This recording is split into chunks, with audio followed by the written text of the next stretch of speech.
할렐루야. 예배에 함께하는 예배자들을 주의 이름으로 축복합니다. 7월 둘째 주 주일 예배입니다. 매일 식지 않는 높은 온도 때문에 잠을 설칠 정도로 한여름 가운데 있음을 날마다 실감하고 있습니다.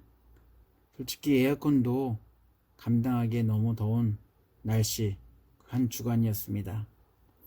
한참 추울 때는 더운 여름이 그리웠는데 너무 덥다 보니 다시 겨울이 그립습니다. 여전히 코로나 바이러스도 저희들을 위협하고 있습니다. 세상도 여러 가지 이슈들로 인해 많이 시끄럽습니다. 그렇지만 더위 때문에 지치지 않도록 건강에 주의하시고, 또한 이 바이러스 때문에 마음이 빼앗기지 않도록 마음을 붙잡으시고, 또한 불안한 세상 가운데 살지만 저희와 항상 함께 하시는 하나님으로 위로받고 새 힘 얻기를 간절히 소망합니다. 저희들이 살고 있는 세상에는 보다 나은 사회적, 경제적 활동을 위해 전문 용어인 합리적 선택이라는 단어를 자주 사용합니다. 인간들은 매 순간 선택이라는 갈등 속에서 삽니다. 반복되는 생활 속에서도 선택 때문에 괴로워합니다. 하고 싶은 것도 많고 갖고 싶은 것도 많기 때문에 최소의 비용을 통해 선택을 통해 최대의 효과를 누리고자 합리적인 선택을 누구나 선호합니다. 비록 최소의 대가를 치르더라도 최선의 선택이라고 말하는 합리적인 선택이 주는 유익을 모두가 기대하기 때문일 것입니다. 긍정적인 차원에서 합리적인 선택이라고 포장해서 말을 하지만 많은 부분에서 깊숙이 그 합리적인 선택의 내용을 살펴보면 개인의 사리사욕을 위해 이 합리적인 선택을 사용한 경우들이 참 많이 있습니다. 또한 기회를 엿보며 합리적인 선택을 통해 내가 갖고 싶고 내가 하고 싶은 것들을 하는 사람들도 참 많이 있습니다. 사람들에게는 합리적 선택이라고 말하지만 그것은 보다 편안하고 나은 인생을 위한 주관적인 생존 방식일 뿐입니다. 인간의 역사 속에서 합리적 선택을 통해 개인뿐 아니라 공동체의 유익을 선사해준 인물도 있지만 합리적인 선택을 통해 더 꼬인 인생을 사는 사람들이 더 많다는 것, 그것을 통해서 우리에게 말해주는 것이 있다면 인간의 합리적 선택은 그렇게 훌륭한 선택이 아니라는 것입니다. 원래는 꼬인 인생을 살려고 합리적인 선택을 선택한 게 아닌데 나름 합리적 선택이라는 결정과 함께 그들의 인생은 꼬일 대로 꼬여버린, 아니 그 꼬인 걸 풀 수 있는 매듭을 찾을 수 없을 정도로 험난하고 후회하는 삶을 사는 사람들이 너무나 많이 있습니다. 저희들도 합리적이며 이성적으로 결정한 그 선택으로 인해 고통과 고난을 경험한 경우들이 참 많이 있을 것입니다. 재기해 보려고 또다시 합리적인 선택의 시기와 기회를 노리지만 여전히 봐야 할 것을 못 보고 보지 말아야 할 것들만 보게 되는 내 중심의 편협적이고 소극적인 합리적 선택을 하고 맙니다. 인생 말년에 그렇게 선택하지 말았어야 하는데라는 후회만 안 해도 성공한 인생을 살았다고 말하는 이유가 여기에 있을 것입니다. 인생들이 하는 선택은 합리적이며 이성적으로 했다라고 말할 수 있을지 모르지만 여전히 죄에 깊이 물들어 있는 개인의 감정과 사심이 이끌어낸 결과물은 결국 꼬인 인생의 삶을 사는 것 뿐입니다. 오늘 성경을 보면 인간의 합리적인 선택이 얼마나 불합리한지 보여줍니다. 반면 이성적이고 합리적 선택이 아닌 하나님의 인도하심에 순종하는 선택은 인간이 할 수 있는 합리적인 선택보다 더 합리적임을 증명하고 있습니다. 인간들은 합리적인 방법을 선택하면 할수록 인생이 더 꽈배기처럼 꼬아지지만 하나님이 개입하신 인생은, 하나님과 함께하는 인생은 우리 가운데 꼬여있는 그런 꼬임을 풀어주시고 복된 삶을 살게 하고 있습니다. 성경은 이러한 꼬인 인생과 복된 인생이 시간이 흐를수록 확연하게 구분되고 있음을 말씀을 통해 증명합니다. 누구는 강하여 가고 누구는 약하여 가니라. 이 짧은 표현을 통해서 분명 저희들에게 기대하시는, 하나님이 저희들에게 기대하시는 인생이 이 짧은 표현 안에 담겨 있습니다. 1절입니다. 사울의 집과 다윗의 집 사이에 전쟁이 오래매 다윗은 점점 강하여 가고 사울의 집은 점점 약하여 가니라. 사울 집안과 비교하면 다윗 집안은 형편없었습니다. 다윗은 사울을 피해 도망하는 인생을 살고 있었습니다. 다윗의 인생은 꼬인 인생을 사는 것 같았습니다. 그렇기에 다윗이 할 수 있는 합리적 선택이라곤 하나님의 음성을 듣고 움직이는 것입니다. 그래서 다윗은 하나님의 음성을 듣고 헤브론이라는 지역으로 가서 살고 있었습니다. 그러나 사울은 시간이 지날수록 자신을 왕으로 선택한 하나님보다는 사람을 즐겁게 하려는 주관적인 그런 합리적 선택을 하고 행동을 합니다. 하나님의 말씀을 귀담아 듣지 않게 됩니다. 결국 꼬인 인생을 살기 위해 그러한 결정을 선택한 게 아니었는데 시간이 흐를수록 사울의 인생은 점점 꼬여가고 결국 전쟁터에서 죽임을 당하게 됩니다.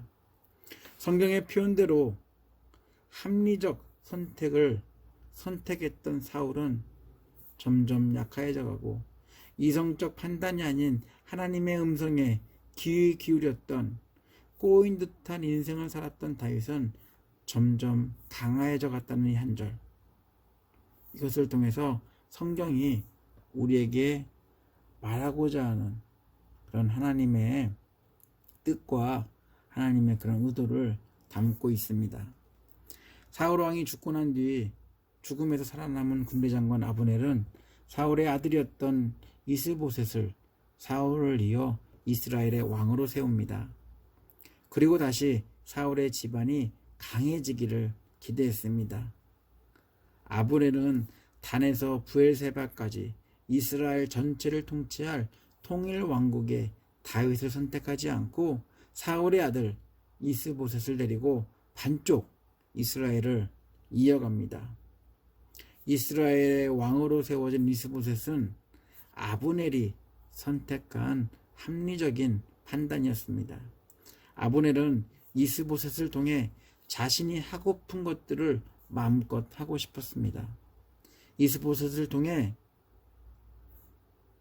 자신이 통치를 하고 싶었습니다.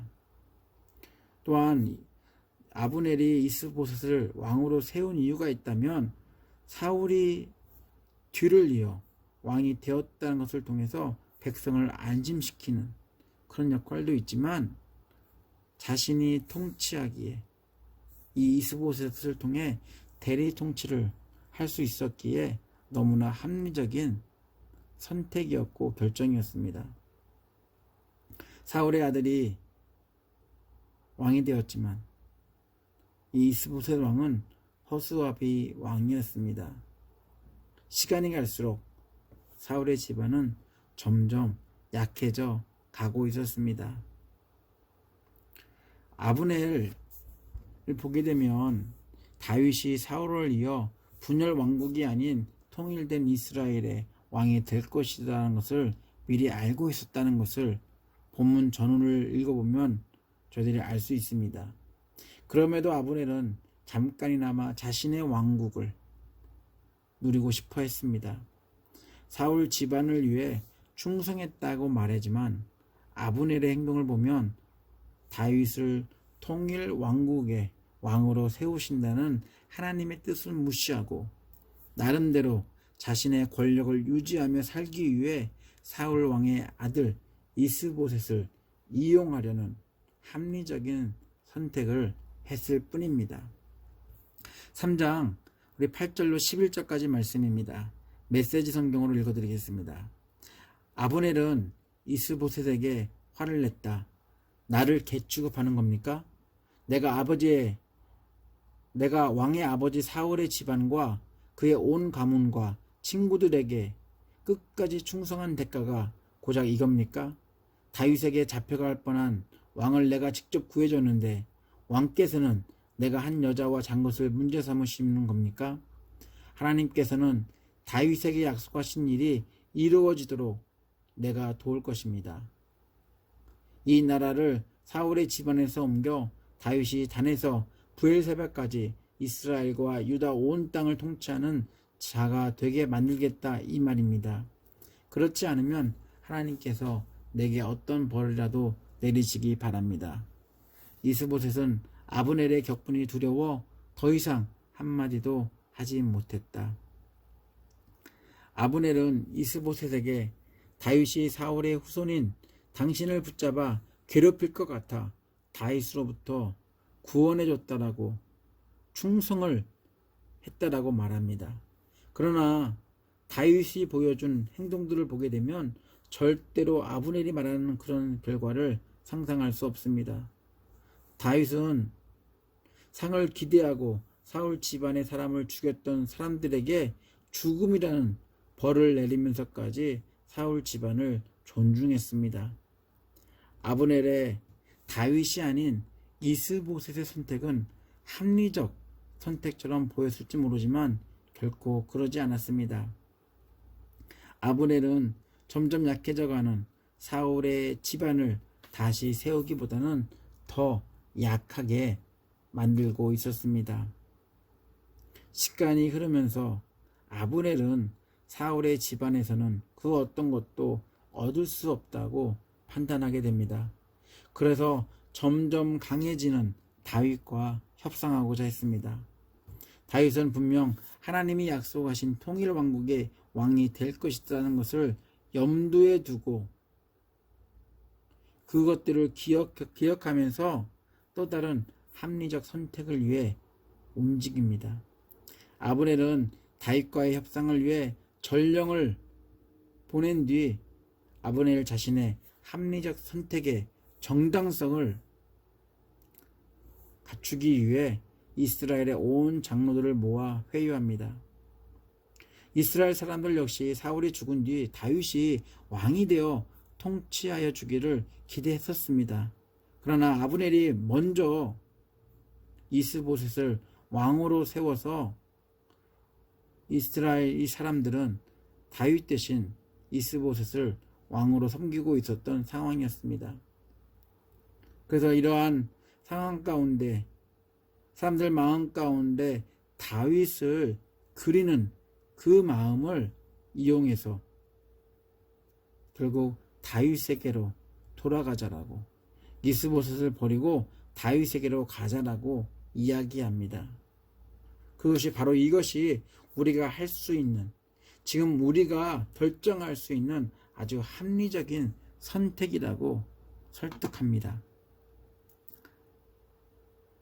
아브넬이 다윗과 협상을 위해 헤브론으로 오게 됩니다.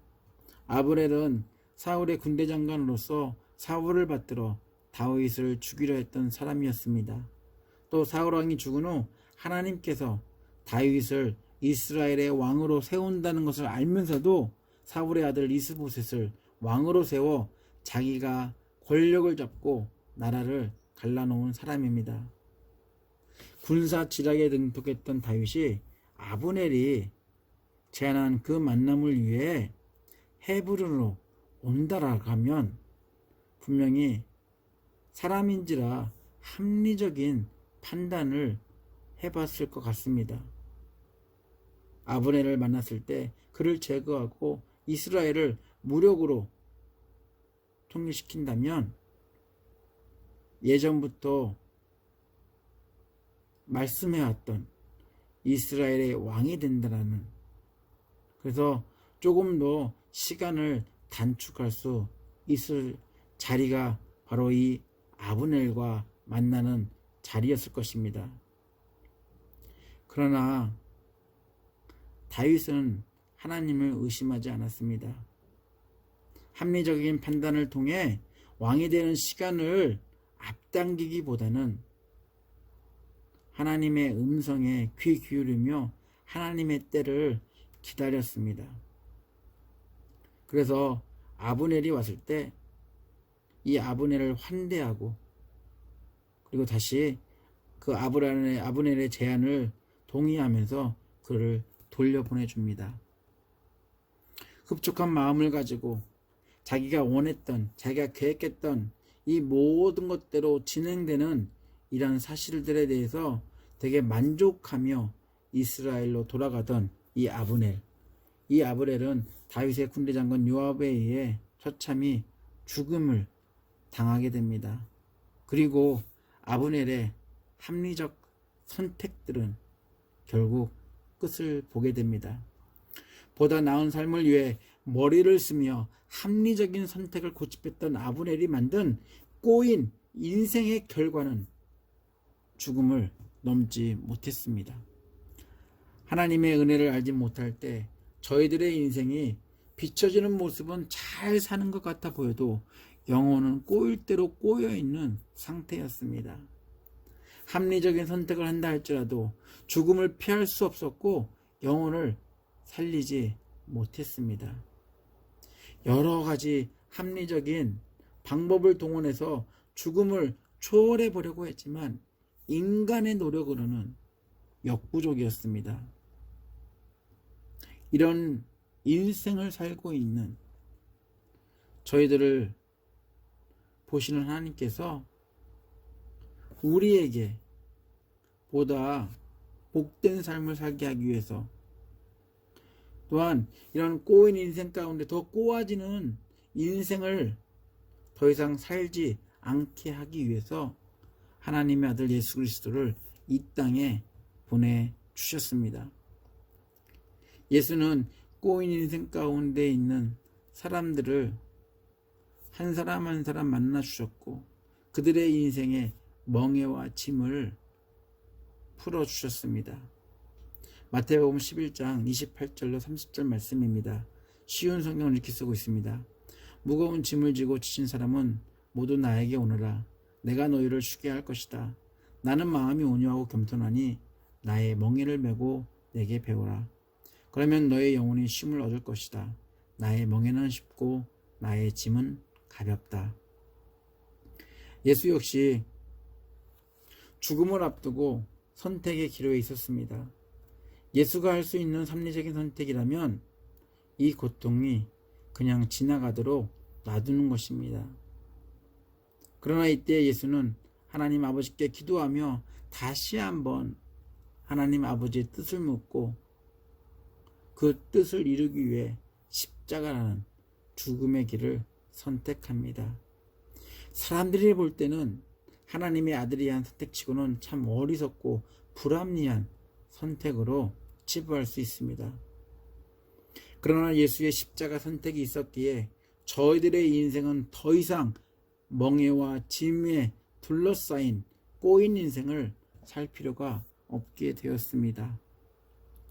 저희들이 합리적 선택을 하지 않을지라도 하나님이 저희들을 선택해 주셔서 사랑해 주시고 은혜를 주셨습니다. 그리고 꼬인 인생이 아닌 복된 인생을 살 수 있도록 저희들의 삶 속에 개입해 주셨습니다. 저희들의 인생은 더 이상 꼬인 인생이 아닙니다. 더 이상 합리적 선택을 고민하며 꼬인 인생을 풀려고 고민할 필요도 없습니다. 하나님은 예수 그리스도를 통해 꼬인 저희 인생을 풀어주셨고 더 이상 멍해와 짐 그리고 죽음이 저희들을 그런 꼬인 삶을 살게 하는 그런 삶 속에서 살지 않도록 우리를 지켜주셨고 또한 우리를 도와주셨습니다. 매일매일의 삶에서 우리는 끊임없는 선택의 기회들을 맞게 됩니다. 상황에 끌려 합리적인 선택을 결정하기보다는 하나님이 베푸신 은혜를 기억하기 원합니다. 그리고 아브넬이 선택했던 합리적 판단보다는 다윗이 인생 가운데 선택했던 것처럼 하나님의 음성에 귀 기울이고 음성에 어울리는 길을 걸어가는 저희들이 되어야 합니다. 합리적인 선택은 강하게 보였을지 모르지만 점점 약해져 가고 약해 보였던 하나님의 뜻대로 사는 삶은 점점 강해져 갈 것입니다. 진정한 신앙인은 내가 합리적으로 선택하고 결정해서 그리스도인이 되는 게 아니라 하나님께서 완성시켜가는 존재입니다. 저희들의 합리적 선택은 분명하게 말하지만 꼬인 인생으로 인도할 것입니다. 그런 하나님의 음성에 귀 기울이며 그 음성대로 선택하고 결정하고 행동하면 점점 강해져가는 복된 성도의 삶을 살 수 있게 됩니다. 하나님은 하나님과 동행하는 삶을 사는 성도들이 꼬인 인생을 살기 원하지 않습니다. 꼬인 인생을 위해 합리적 선택을 선호하기보다는 복된 인생을 위해 꼬인 인생을 풀어주시는 하나님의 음성에 귀 기울이시는 성도님들 되시기를 예수 이름으로 축원합니다. 다 같이 기도하겠습니다. 하나님, 저희들은 여전히 저희들이 똑똑한 줄 알고 합리적인 판단과 생각을 또한 선택을 한다고 생각합니다. 그러면 그럴수록 꼬여가는 인생 속에서 헤어나오지 못하고 도리어 하나님을 원망할 때가 참 많이 있었습니다. 꼬인 인생을 풀어 복된 인생을 살 수 있게 하시는 하나님이 있음을 분명히 알고 있음에도 불구하고 하나님께 묻고 인내하며 기다리는데 너무 인색하고 너무 초라합니다. 부족한 저희들 하나님 은혜 주셔서 이제부터는 꼬인 인생을 살기 위해 합리적 선택의 방법을 가지고 사는 것이 아니라 복된 인생을 살 수 있도록 하나님과 동행하며 하나님의 음성에 귀 기울이는 그런 인생들이 될 수 있도록 저희들을 도와주시옵소서. 꼬인 인생을 풀어가시는 하나님만 바라보게 하여 주시옵소서. 복된 인생을 살 수 있도록 은혜 주신 예수 그리스도 이름으로 기도합니다. 아멘. 지금은 예수 그리스도의 은혜와 아버지 하나님의 극진하신 사랑과 성령님의 감동 감화하심이 꼬인 인생을 풀어주시는 하나님의 은혜로 이제부터 복된 성도의 삶을 살아내기로 결단한 예배자들 머리 위에, 가정 위에, 사업체 위에, 그리고 교회 위에 함께 하시기를 간절히 축원하옵나이다.